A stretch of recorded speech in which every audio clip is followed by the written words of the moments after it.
هذا خلق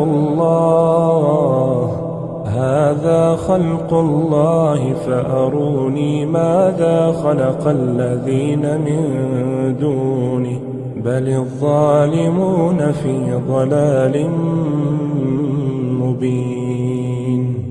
السلام علیکم ورحمۃ اللہ وبرکاتہ. 1399 هجری کې په مسجد حرم کې توسعه کېدله د مطاف په ځای کې، یعنی زمزم کوی سرخوا د کار کېدو چې فورا یو غیر متوقع کار وشو. د ځمکې نه په ډېر مقدار کې اوبه راووتلې او دا داسې ناشنا واقعه وه چې د چا یقین هم نه راتلو چې داسې کار به وشي. د زمزم کوی د عامو چینو کویانو نه ډېر مختلف دی. عام کویانو چینو باره کې دا قاعده ده چې ځمکه کې دنده اوبه جمع وي، یو کس راشي او داسې وکني او د اوبو استعمال شروع کړي، لیکن څه زمانه بعد دا کوی وچ شي او په دې کې موجود اوبه ختمې شي. لیکن زمزم کوی داسې نه دی. زمزم نه چاپیره ځمکه کې سورنګان دي چې کله باران وشي نو ځمکه اوبه راکاږي او د دې سورنګانو په ذریعه سره د اوبه راځي او د زمزم کوی ته غورځېږي. که زمزم د کوی نه ټولې اوبه راویستلی شي نو بیا بارانونه کېږي، دا اوبه د ځمکې په سورنګانو کې راځي او دا کوی دوباره ډکېږي. دې د وجې نه د زمزم په اوبو کې کمی نه راځي او نه دا ختمیږي. د زرګو کلونو په تېرېدلو سره هم دا کوی وچ نه شو او په هره زمانه کې انسانان د دې اوبو نه فایدې اخلي. اوس راځو خپل مقصود ته. کله چې ځمکې نه د اوبو راوتل شروع شو نو حرم کې کار کوونکي خلک ویرېدل او اوبو ته پیپونه ولګولی شو، دې لپاره چې دا اوبه د زمزم د اوبو سره خلط نه شي. دلته یره دا وه چې زم د وجې نه زمزم کوی ته یو نوی سرنګ کولاو نه شي او بهر ګنده اوبه د زمزم د اوبو سره یو ځای نه شي. د یرې بله وجه دا وه چې موږ چېرته داسې ځای کې کار شروع نه کړو چې هلته زمزم د اوبو سرنګ بند شي یا خراب شي. حرم کې کار کوونکو ته دا پته ولګېده چې حرم کې کار کولو نه مخکې دا معلومول لازمي دي چې زمزم کوی دا سرنګان د کوم طرف نه دي او د دې معلومولو دپاره زمزم کوی ته کوزېدل لازمي و. مشکله دا وه چې دغه وخت کې چا ته هم دا پته نه وه چې زمزم اوبه د کوم طرف نه دي کوی ته راځي. موږ ته خو دا پته وه چې دې کوی ته اوبه د سرنګانو په ذریعې سره راځي، ځکه چې پخوا زمانه کې زمزم په اوبو کې کمی راغلی و. دې ته خلک کوز شوي و، هغو دا ویلي و چې دننه کوی کې چاپېره سرنګان دي، لیکن موږ ته دا پته نه وه چې دا سرنګان په کوم طرف کې دي. د دې کوی د مکمل معلوماتو په دې د مکمل ریسرچ دپاره سعودي عرب یو خاص ټیم مقرر کړو. د دې ټیم مشر یو محدث انجینر مقرر شو او د هغه نوم و یحیی کوشک. یحیی کوشک ډېر وخته پورې په دې کوی ریسرچ وکړو، بیا یو کتاب ولیکو او د هغې نوم دی زمزم طعام طعم و شفاء سقم. په دې نشست کې چې موږ تاسو سره څومره معلومات شیر کوو نو دا ټول د کتاب نه راغستلی شوي دي او تاسو دا کتاب د خپلې تسلۍ لپاره کتلی هم شئ. یحیی کوشک ته دا پته وه چې د دې کوی د مکمل معلوماتو دپاره دې ته کوزېدل لازمي دي. دې وجې نه هغه څه کسان تیار کړل، هغوی کوز شو لیکن کوی ډېر ژور ښکارېدو، دې وجې نه هغوی دوباره واپس شو. په اول کوشش کې د ناکامۍ نه بعد یحیی کوشک څه کسان د بهر نه راغوښتل. دا دوه کسانو، یو مصری او بل پاکستانی و.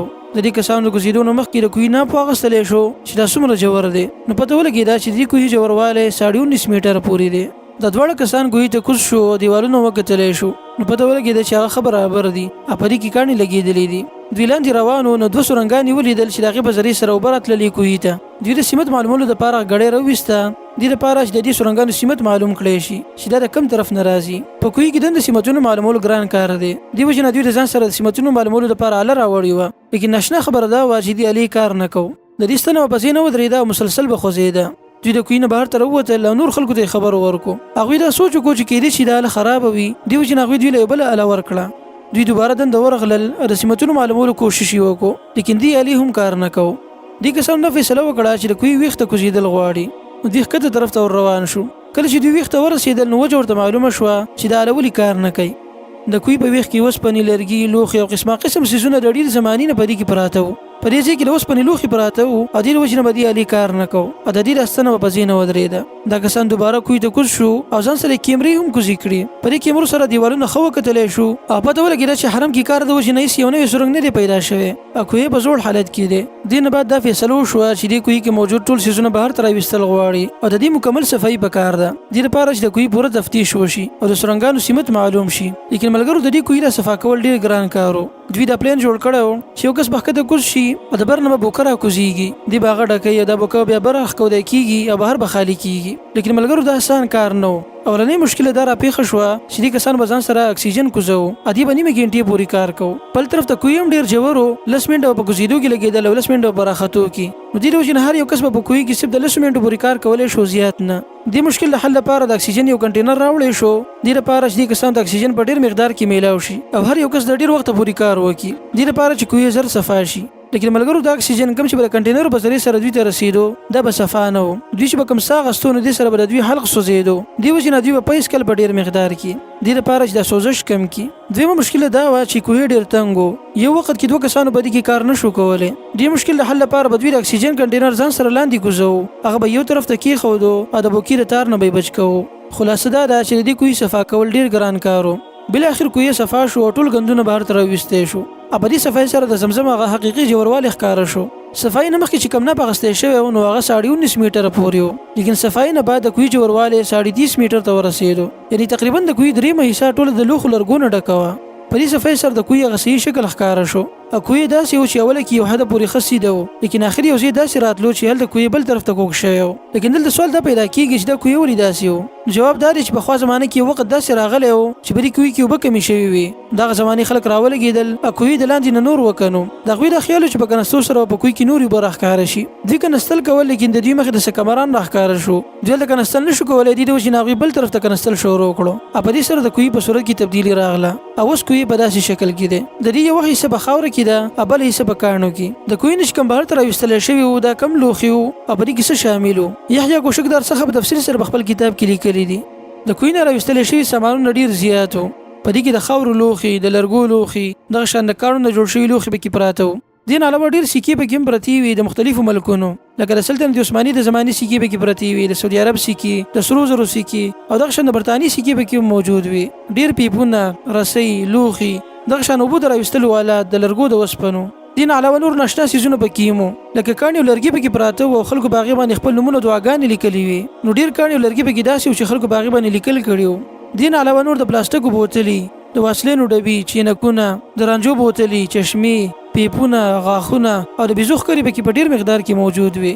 لیکن دلته سوال دا دی چې د بوتلې او چینکونه خلک ولې غورځول دي کوهي ته؟ د دې وجې دا ده چې مخکې په حرم کې سیلابونه راتلل. کله چې اوبه ډېرې راجمع شوې نو دې اوبو کې به دا بوتلې او لوښي راجمع شو. اوبه به دا لوښي ویوړل تر دې چې کوهي ته به وغورځېدل. او هر چې د بیزو ښکرې دي د دې وجې دا ښکاري چې پخوا به د زمزم کوهی کولا و، هر څوک به ورته راتلی شو.